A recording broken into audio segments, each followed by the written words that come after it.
जय श्री राम प्यारे भक्तों। भगवान के लिए ऐसे रोगे तो फिर देखो कमाल। कैसे रोना है प्यारे भक्तों, एक एक शब्द को ध्यान से सुन लीजिएगा। बहुत महत्वपूर्ण वीडियो है प्यारे भक्तों। रोना कई प्रकार का होता है।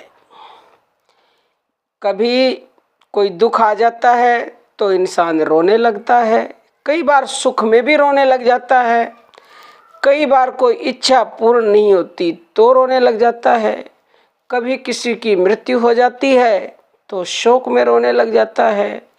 तो रोना बहुत प्रकार का होता है। और कभी आपको कोई दुख आया, किसी दूसरे के सामने रोने लग गए। दूसरा क्या कम नहीं कर देता आपके दुख को, आप उसके सामने रोगे तो वो कदापि कम नहीं कर सकता। हाँ, वो कोशिश करता है आपके आंसू पोंछने की, आपको सांत्वना देता है, सांत्वना देता है। तो उसकी सांत्वना देने से भी आपको थोड़ी सी हिम्मत मिलती है, थोड़ा आपको साहस मिलता है दुखों से लड़ने का, उभरने का। तो जब आम संसार के आदमियों के सामने रोने से आपको साहस मिलता है, सांत्वना मिलती है, तो जब तुम उसके लिए रोओगे, उस परम पिता के लिए रोओगे, तो वो तुम्हारे लिए क्या करेगा? वो तुम्हारे आंसू नहीं पोंछेगा क्या? अवश्य ही पोंछेगा। जब एक आम आदमी का दिल किसी के आंसू देखकर पिघल सकता है, तो क्या वो जो दया की मूर्त है, जो कि दयालु है, उससे ऊपर संसार में कोई दयालु है ही नहीं, उसका दिल क्या नहीं पिघलेगा? उसका तो पिघलाया है प्यारे भक्तों। वो तो तत्क्षण तुम्हारे आंसू पोंछेगा। तुम रोके तो देखो उसके लिए। हम उसके लिए रोते ही नहीं हैं। रोते हैं तो किस लिए रोते हैं? हे भगवान हमारी इच्छा पूर्ण कर दे, हे भगवान हमें ये दे दे, वो दे दे। वो फिर भी दे देता है, क्योंकि तुम उसके आगे रो रहे हो अपनी इच्छा पूर्ति के लिए।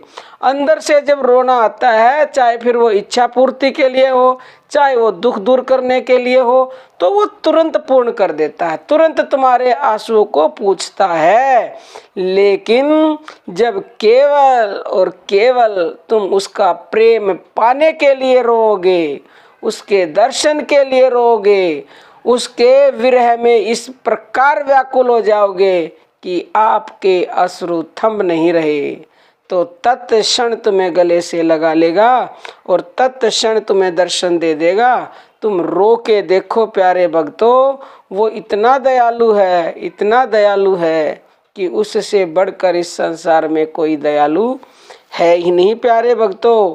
और जितना ज़्यादा रोओगे ना, तो रोने से ही तुम्हारा अंतःकरण शुद्ध होता चला जाएगा, पाप सारे कटते चले जाएंगे, अंतःकरण निर्मल होता चला जाएगा। और एक समय ऐसा आएगा कि रोते रोते रोते रोते अंतःकरण पूर्णतः निर्मल हो जाएगा। और जब पूर्णतः निर्मल हो गया तो भगवान भी दिव्य हैं, दिव्य, तो तुम्हारा भी अंतःकरण दिव्य हो जाएगा। दिव्य से ही दिव्य को प्राप्त किया जाता है प्यारे भक्तों। तो उसकी लीलाओं को, उसके गुण को, उसके प्रेम को, उसकी दया को, उसके तत्व को सोच सोच के, जान जान के रोते रहो। उसके प्रेम को जान के रोते रहो कि कितना प्रेमी है मेरा प्रभु, कितना दयालु है मेरा प्रभु। बस जितना ज़्यादा रोगे तो कमाल हो जाएगा, कमाल। क्योंकि वो तो कमाल ही करता है, वो असंभव को संभव करता है, वो मृत्यु को जीवन में बदल देता है। गूंगा बोलने लग जाता है, बहरा सुनने लग जाता है उसकी दया से। और प्यारे भक्तों, लंगड़ा पहाड़ लांघने लग जाता है, मच्छर ब्रह्मा बन जाता है। संसार का कोई ऐसा कार्य नहीं जो उसकी दया से हो नहीं सकता।